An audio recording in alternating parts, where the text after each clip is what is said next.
में आप सभी दर्शकों का बहुत बहुत स्वागत है। और आज का ये खास एपिसोड हम उपस्थित हैं मिस्टर शिवशंकर सिंह जी के साथ, जो कि मोटिवेशनल स्पीकर हैं, ऑथर हैं वाई ऑर्डिनरी के। पहले तो हम इनको बधाई देना चाहेंगे। इन्होंने अभी विश्व पुस्तक मेला के अंतर्गत ये बहुत ही खास बुक आप सभी दर्शकों के लिए लेके आए हैं, वाई ऑर्डिनरी। सर, आपको बहुत बहुत शुभकामनाएं। बहुत बहुत धन्यवाद विकास जी। जी सर, ये जो आपने बुक अभी डाली है वाई ऑर्डिनरी, इसका जो रेलिवेंस है, अगर हमारे दर्शक समझना चाहें अगर कुछ शब्दों में, तो आप इसको कैसे आप बताएंगे सर? बहुत ही वैलिड क्वेश्चन आपने पूछा कि वाई ऑर्डिनरी, वाई रिटन क्यों लिखा, यही पूछना चाहते हैं, है ना? हाँ, वाई ऑर्डिनरी। तो वाई ऑर्डिनरी लिखने का लॉजिक ये है कि आज हम बात कर रहे हैं, भारत पहले भी विश्व गुरु था जी, और पीछे हम कुछ पीछे हो गए तमाम सालों की गुलामी और उसकी वजह से। और गुलामी की जो बात है, यदि आप गौर करें तो ये गुलामी तकरीबन 800 साल की रही जी। हम उसको 200 साल के अंग्रेजों से देखते हैं, परंतु ऐसा नहीं था। ये गुलामी करीबन 800 साल की रही। और 800 साल की गुलामी में हुआ ये कि हमने अभाव को स्वभाव बना लिया जी, और बुरा मानने की बात पद्धति को दूसरे तरीके से ले लिया। बुरा इसलिए मानना चाहता है, जैसे सचिन जी कहते हैं कि मैं नहीं, मेरा बल्ला बोलता है। और स्त्री शक्ति को हमने कम आंक लिया, उसकी एम्पावरमेंट की बात करने लगे, जबकि हमारा इतिहास भरा हुआ है स्त्री शक्ति से। हमारे यहाँ देवी पूजा से शुरुआत ही होती है। तो womens are empowered in our country since the creation starts. जब से सृष्टि की उत्पत्ति हुई, जब से भारत देश बना, तब से हमारे देश में जब देवताओं की बात की गई तो देवियों की भी बात की गई। तो ये तमाम सारी वो बातें हैं जो मुझे 26 साल के बिजनेस कैरियर में मैंने महसूस किया कि जो युवा इंटरव्यू देने आता है हमारे यहाँ, जो जॉब एस्पिरेंट आता है, वो तमाम सारी बेसिक बातों को उसने सब उल्टा ले लिया है जी। हर बात को उल्टा ले लिया। जैसे मेरी बुक में एक चैप्टर है, उसका नाम है सेल्फ मैनिपुलेशन।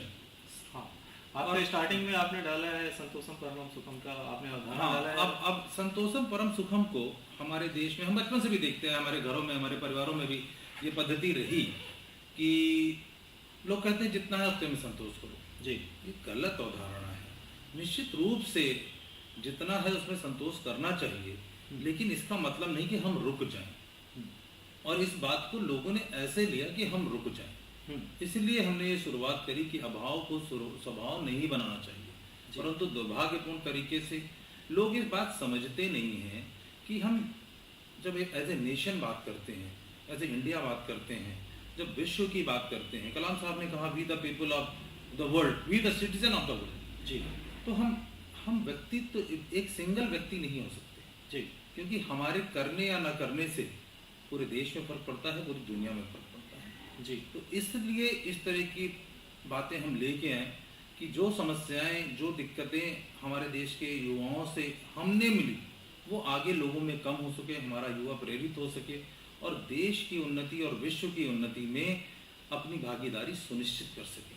तो इस पुस्तक के लिखने के पीछे लॉजिक यही है। और मैं अभी तक तो वर्चुअली उपलब्ध था, आज ये वर्चुअल दुनिया में यूट्यूब के माध्यम से लोगों से संपर्क स्थापित कर रहा था, परंतु ये लगा कि ये हाइब्रिड का जमाना है, हाइब्रिड कारें आ गई हैं, हाइब्रिड टेक्नोलॉजी की हम बात करते हैं, सोलर सिस्टम भी हाइब्रिड होते हैं। तो मैंने कहा फिजिकल और वर्चुअल दोनों ला जाए, इसलिए मैंने ये पहली पुस्तक वाई ऑर्डिनरी लिखी। और बहुत सारे लोग मुझे वॉल पे मेरे कमेंट करते हैं कि ऑर्डिनरी रहना बेहतर है। शायद मैं भी इस किताब में यही कहना चाहता हूँ कि ऑर्डिनरी रहना बेहतर है, लेकिन कितने प्रतिशत ऑर्डिनरी रहना है। पीछे रहने को ऑर्डिनरी कहते हैं, नॉट गुड। तो आपके इस मीडिया के माध्यम से मैं कहना चाहता हूँ कि इस पुस्तक को बहुत सरल भाषा में लिखा गया है, कम पेजेस में लिखा गया है। और हिंदी पहली बार ऐसी पुस्तक आपके हाथ में, आप पीछे का पेज देखेंगे जी, जिसमें हिंदी के भी कोट्स डाले गए हैं जी, कि जो हमारे हिंदी भाषी क्षेत्र के लोग हैं, जो अंग्रेजी को अपनी प्राइमरी भाषा नहीं बना पाए हैं जी, उनके लिए भी ये पुस्तक मददगार साबित हो जी। जो मुझे समझ में आया वो अकर्मण्यता और कर्म को लेके जो है सो आपने इस बुक को उठाया है। और कहीं ना कहीं हमारे जो धर्म ग्रंथ है गीता में और कर्म पे ही पूरा का पूरा डाला गया। तो आपको क्या लगता है कि केवल गुलामी ही ऐसी मानसिकता डेवलप कर गई या फिर कुछ और इसके पीछे भी वजह हो सकती है? नहीं, गुलामी एक बड़ी वजह रही, क्योंकि 800 साल का लंबा पीरियड रहा गुलामी का, और बहुत सारे और डेमोग्राफिकल रीजंस रहे, सांस्कृतिक प्रहार रहे, जिसकी वजह से हमारे भारतीयों के मन में पीछे रहने की भावना पनपी। यद्यपि हमारा 5000 साल से ज़्यादा पुराना सनातन गौरवशाली धर्म ग्रंथ हमारे साथ हैं, हमारे तमाम सारे संस्कार हैं, लेकिन कहीं ना कहीं मुझे ऐसा लगता है जो 800 साल का पीरियड रहा है उसने हमारे ऊपर ज़्यादा नकारात्मक प्रभाव डाला, और उसका नतीजा हम अभी भी भुगत रहे हैं।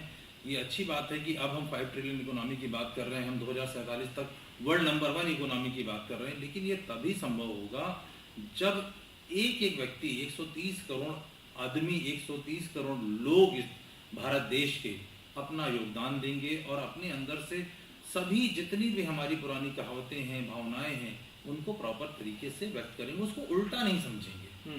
गलती यहाँ पे है कि हमने ज़्यादातर चीज़ों को अपनी सुविधा अनुसार ले लिया है। जी, ये बात आपने बहुत अच्छी कही कि अपनी सुविधा के अनुसार हमने परिभाषित कर लिया है। जी जी। शिवशंकर जी, अगर यूथ को अगर हम देखें तो यूथ के पास मेंटल और फिजिकल दोनों एबिलिटी होती है, क्या संदेश देना चाहेंगे इस बुक के माध्यम से? देखिए, यूथ के बारे में तो एक बहुत पुरानी बात यह है कि उस ओर जमाना चलता है जिस ओर जवानी चलती है। जी। और इस पुस्तक को लिखने में मेरे 20 साल से कम के युवा साथियों ने बड़ा योगदान दिया है जी। और कहीं ना कहीं उन्हीं की सोच, उन्हीं की समझ के साथ हमने इस बुक को कंप्लीट किया है। तो युवा शक्ति के साथ ही हमारा विकास संभव है। और मेरा एक कहना भी है, कोट है कि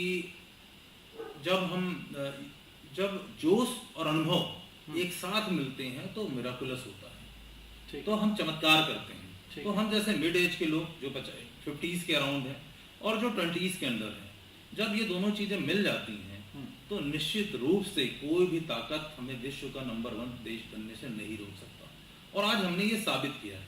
during the corona period we have proven, सबसे पहले हमने वैक्सीन बनाई, है ना। क्रिकेट के इतिहास में हम तमाम बार बड़े बड़े टाइटल विश्व चैंपियन बनते हैं।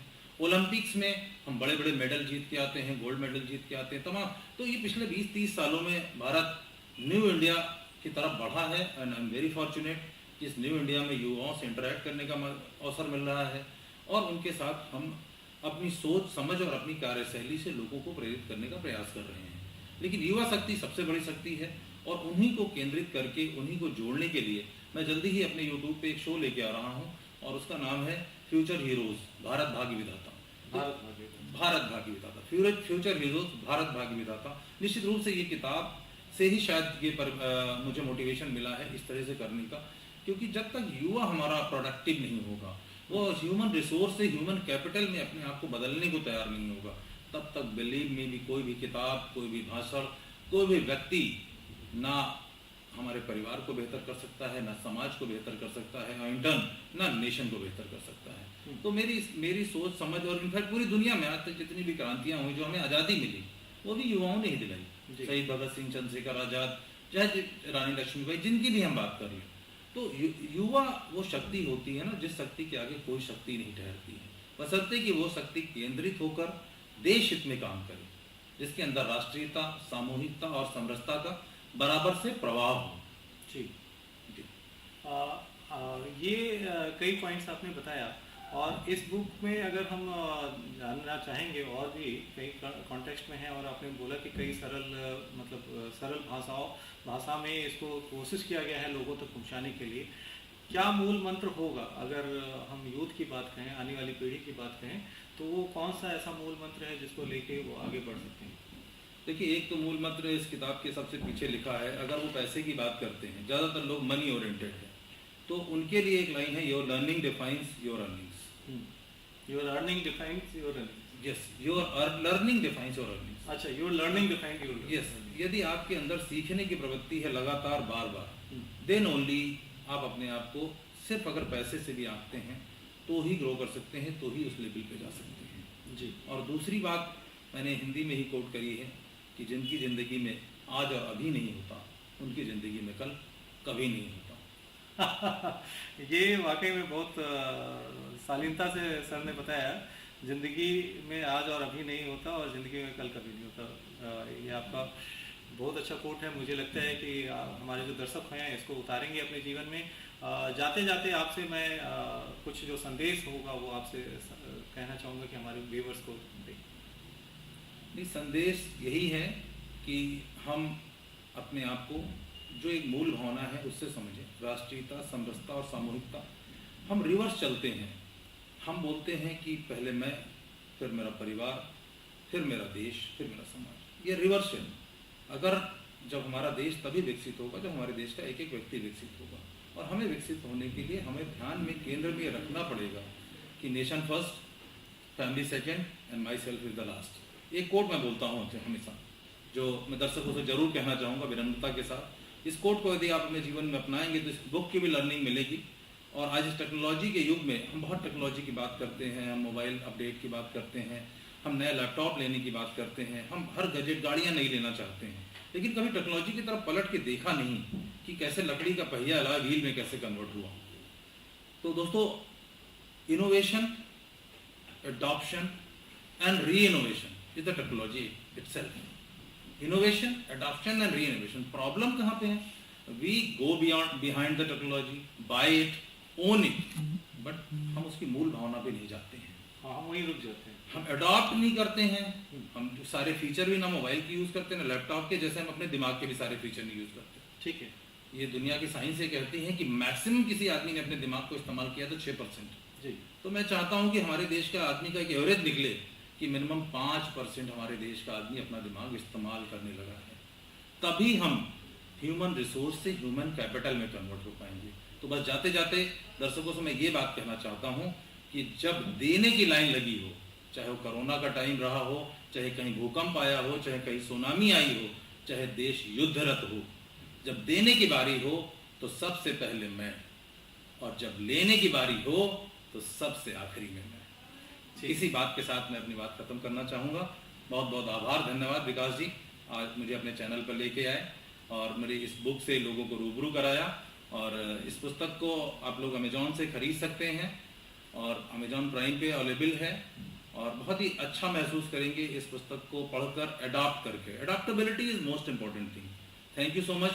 सो be in the journey of why ordinary with me, don't remain ordinary. ये हमारे साथ जुड़े हुए थे मिस्टर शिवशंकर सिंह जी, जो कि एस्टेक ग्रुप के फाउंडर हैं, सीईओ हैं, और भी कई संस्थाओं के साथ संबद्ध हैं, इंडस्ट्रियलिस्ट हैं, एंटरप्रेन्योर हैं, मोटिवेशनल गुरु हैं। और आज इन्होंने कई ऐसे पॉइंट्स बताए जिसको कि हम अपने अगर अंदर धारण करते हैं तो हम अपनी ज़िंदगी में भी बदलाव ला सकते हैं और साथ में अपने देश के उन्नति में एक कदम हम बढ़ा सकते हैं। नेक्स्ट एपिसोड में फिर मुलाकात करूंगा, तब तक के लिए मुझे इजाज़त दीजिए। मैं विकास मिश्रा, जन मीडिया टीवी से। धन्यवाद। थैंक यू, नमस्कार।